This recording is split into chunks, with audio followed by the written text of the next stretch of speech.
So, hi guys, saya Hashim. Welcome to my YouTube channel. Hari ni saya nak share dengan korang mengenai penaklukan Andalusia oleh Tariq Ibn Ziyad. Penaklukan Islam di negara ataupun di wilayah taklukan dia bukanlah kali pertama yang berlaku di Andalusia. Kalau kita tengok balik sejarah-sejarah Islam, kita dapati banyak negara-negara misalnya di Afrika, di Libya, di Mesir dan sebagainya telah ditakluk oleh Islam. Salah satu rahsia kenapa Islam ini diterima di negara taklukan dia adalah kerana Islam ini sebuah agama yang tidak menzalimi dan dia bukanlah untuk menguasai sebuah negara itu kerana kuasa. Tapi tujuan dia adalah untuk membebaskan wilayah tersebut daripada kezaliman dan kebobrokan sistem pemerintahan tersebut. Banyak kita tengok di bawah negara-negara taklukan Islam ini, mereka secara sukarela dan berbondong-bondong mereka untuk memeluk agama Islam.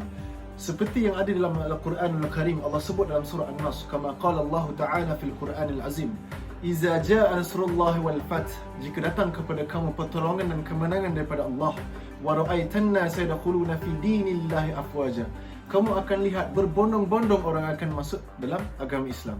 Sebelum kedatangan Islam di Andalusia, ketika itu Andalusia di bawah pemerintahan yang zalim oleh seorang raja yang bernama Raja Roderick. Kenapa Raja Roderick ni dibenci oleh rakyat dia? Yang pertama, kerana apa? Kerana mengenakan cukai yang tinggi kepada rakyat dia sedangkan rakyat dia tidak mampu. Yang kedua, dia memperkosa wanita-wanita yang cantik yang berada di Andalusia. Jadi wanita ni dia berasa terancam akan kehormatan dia. Raja Roderick ni dia menguasai keseluruhan kekayaan negara pada ketika itu sedangkan rakyatnya hidup dalam satu keadaan kemiskinan yang parah. Rakyat Andalusia yang diwakili oleh kaum Julian meminta bantuan daripada umat Islam untuk menjatuhkan kerajaan Roderick dan membebaskan mereka daripada kezaliman yang berlaku.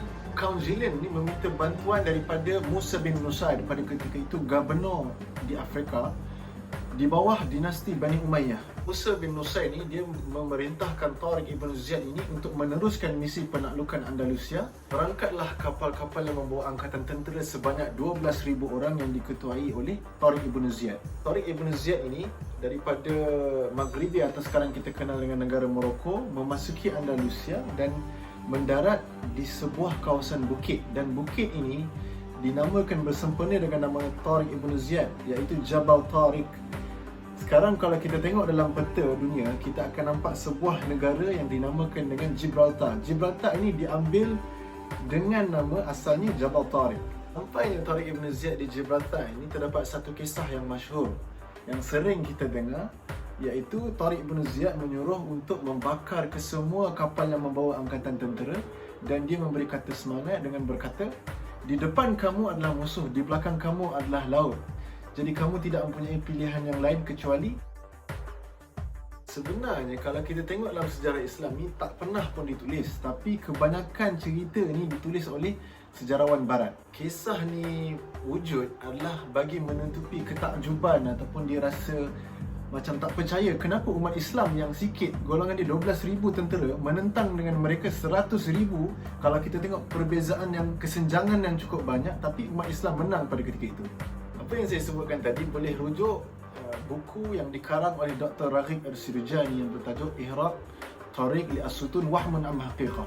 Ini bukan kali pertama umat Islam memperolehi kemenangan dengan jumlah yang sedikit menentang dengan jumlah yang banyak. Allah sebutkan dalam Al-Quran dalam surah Al-Baqarah ayat 249. Kama qala Allah Ta'ala fil Quranil Azim, kam min fi'atin qalilatin ghalabat fi'atan kathiratan biiznillah. Berapa banyak yang terjadi, golongan yang sedikit menentang dengan golongan yang lebih besar, peroleh kemenangan dengan izin Allah. Jadi dengan izin Allah, Allah telah memenangkan umat Islam dan Tariq Ibn Ziyad berjaya menakluk Andalusia dan menewaskan pemerintahan Raja Roderick. Setelah berakhir pemerintahan Raja Roderick, Islam telah berkembang dengan begitu pesat sehingga kini kita kenali dengan negara Sepanyol, Portugal dan selatan Perancis yang bersamaan dengan 2/3 daripada negara Mesir. Tentu sekali, kedatangan Tariq Ibn Ziyad ini membawa satu kesan yang begitu besar kepada Andalusia terhadap perkembangan peradaban mereka, khususnya daripada sudut ilmu, teknologi dan sosiologi. Bagaimana yang telah digambarkan dalam sejarah kemajuan kota Cordoba. Dari segi sudut ilmu, banyak ulama-ulama yang hebat telah lahir di Andalusia. Contohnya Ibn Hazm, Imam Al-Qurtubi yang mengarang kitab Tafsir Al-Qurtubi dan Ibn Rushd yang mengarang kitab Bidayatul Mujtahid wa Nihayatul Muqtasid. Teknologi pula, Abu Firnas merupakan seorang yang telah menciptakan asas dalam ilmu penerbangan, kemudian ilmu kompas, pelayaran dan sistem perparitan di Andalusia. Dari sudut sosiologi pula, mereka di Andalusia yang terdiri daripada golongan Yahudi, Kristian, Islam hidup dalam satu keadaan yang begitu aman yang dikenali dengan istilah La Convivencia. La Convivencia ini adalah pelbagai agama hidup dalam satu keadaan yang begitu aman. So, itu serba sedikit perkongsian daripada saya, seorang yang fakir ilmu ini. Thank you for watching my video. So, jumpa dalam next video. Assalamualaikum.